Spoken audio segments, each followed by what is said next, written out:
આપ જોઈ રહ્યા છો TV9 હું છું હાર્દિક મોદી। બપોરના 2 વાગી રહ્યા છે। ગરમી સતત વધી રહી છે અને ગરમીનો અહેસાસ પણ એપ્રિલની શરૂઆતથી જ થવાની શરૂઆત થઈ ગઈ છે।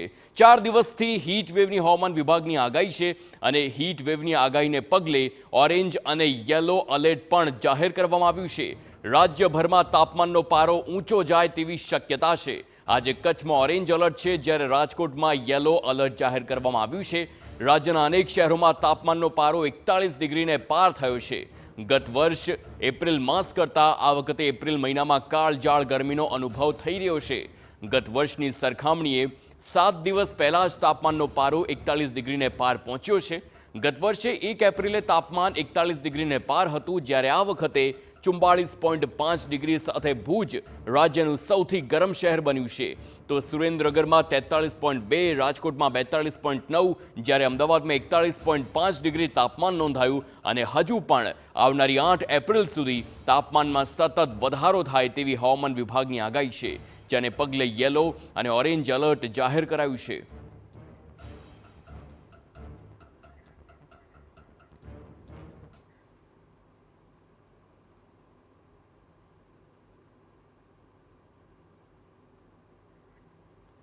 તો ક્યાં કેટલી ગરમી છે તે આપ જોઈ શકો છો। અમદાવાદમાં 41 ડિગ્રી છે, રાજકોટમાં 42, સુરતમાં 38 ડિગ્રી છે, ઓછું તાપમાન છે।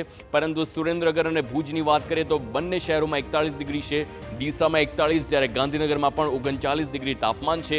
અમદાવાદમાં 41 છે, વડોદરામાં 40 છે એટલે ખાસ કરીને મધ્ય ગુજરાતનો આખો આ પટ્ટો જે 41 થી 42ની આસપાસ, સુરતમાં ખાસ કરીને 48 ડિગ્રી જોવા મળી રહ્યું છે, 38 ડિગ્રી છે અને ડીસા અને ગાંધીનગરમાં 41 અને 39 ડિગ્રી તાપમાન છે। આ તમામ જે આંકડા છે તે હવામાન વિભાગ તરફથી આવ્યા છે અને તેમાં પણ આવનારા સમયમાં વધારો થાય તેવી પણ શક્યતા છે।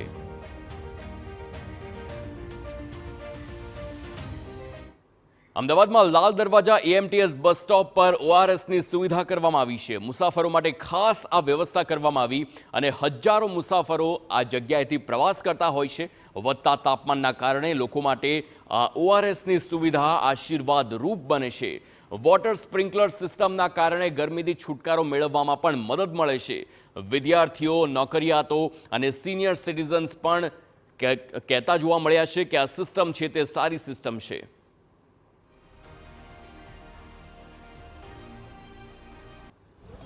રોડ ટ્રાન્સપોર્ટનો ઉપયોગ કરનાર પ્રવાસીઓ માટે પણ આ જે સમય છે બપોરનો સમય ખૂબ કઠિન થઈ જાય છે પરંતુ જે પ્રકારે અહીંયા પ્રશાસને અમદાવાદ મ્યુનિસિપલ કોર્પોરેશને વ્યવસ્થા કરી છે, જે ORSના પેકેટ છે, ORSના પેકેટ અહીંયા જે પ્રવાસીઓ અહીંયા આવે છે તો એમના માટેની વ્યવસ્થા કરવામાં આવી છે કે તેઓ આ પેકેટ પીવે। સ્વાભાવિક રીતે ગરમીથી બચવું હોય તો આ પ્રકારના જે પીણા છે એ એમના માટે ખૂબ જરૂરી છે કે જેનાથી ગરમીથી બચી શકાય અને જે આરોગ્ય છે એ આરોગ્યમાં મતલબ ડિહાઇડ્રેટ થઈને મુશ્કેલી ઊભી ન થાય।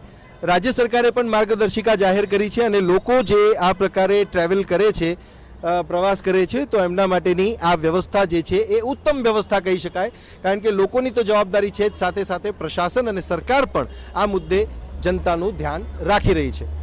કેમેરામેન દીપક સેન સાથે સચિન પાટીલ, TV9 અમદાવાદ। તો બસ સ્ટેશન પર હળવા પાણીના ફુવારા પણ ગોઠવાયા છે જેથી લોકો તેમને શાંતિ મળે। લોકો પણ આવી કાળઝાળ ગરમીમાં તંત્રની વ્યવસ્થાના વખાણ કરી રહ્યા છે।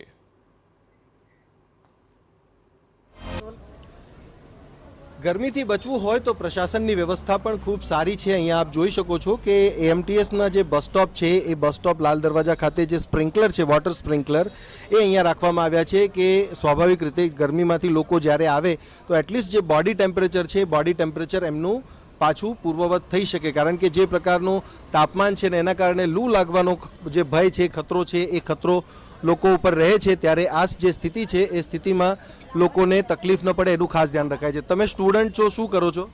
હું જોબ કરું છું। અચ્છા, ગરમી જે છે આ કેટલી સારી સિસ્ટમ છે અહીંયા કે બહારથી તમે આવો ત્યારે? બહુ સારી છે।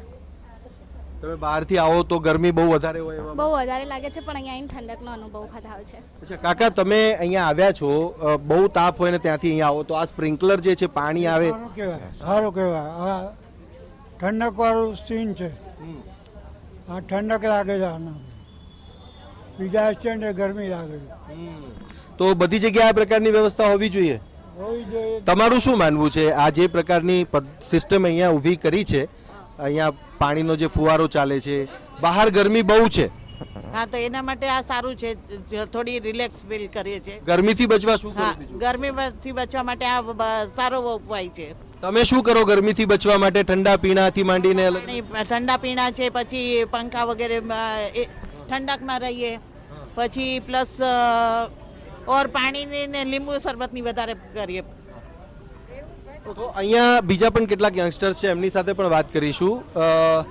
આ જે સ્પ્રિંકલર છે, સિસ્ટમ છે, આ સિસ્ટમથી કેટલો ફાયદો અને કેટલો લાભ થાય, કેટલો આરામ પણ મળે અને કેટલી ઠંડક અહીંયા મળે છે?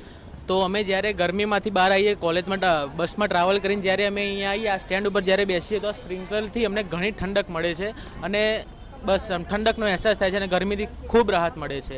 આ ખૂબ સારી સિસ્ટમ છે આ. અચ્છા, બચવા માટે તમે શું કરો? બહુ ઓછું ગરમીમાં નીકળો, કેવી રીતે શું કરો? બસ ગરમીમાં ઓછું નીકળીએ, મોઢા પર રૂમાલ બાંધીએ અને વારે વારે મોઢું ધોઈએ અને લીંબુ પાણી કે એવું કંઈક હોય એનો ઉપયોગ કરીએ. તો અહીંયા આપ જોશો પણ તો જે લોકો છે, એ લોકો અહીંયા જ્યારે આવતા હોય છે ત્યારે સ્વાભાવિક રીતે આ જે વોટર સ્પ્રિંકલર સિસ્ટમ છે એનાથી ખરેખર લાભ લોકોને થાય છે. અને આ જે સિસ્ટમ છે એનાથી જ્યારે લોકો આવે તો અહીંયા તેઓ બેસી શકે છે, જ્યાં સુધી બસ આવે ત્યાં સુધી પણ. અને કદાચ જો કોઈને વધારે તકલીફ થતી હોય તો અહીંયા બેસીને પોતાને પૂર્વવત કરી પણ શકે છે. કેમેરામેન દીપક સેન સાથે સચિન પાટીલ, TV9 અમદાવાદ.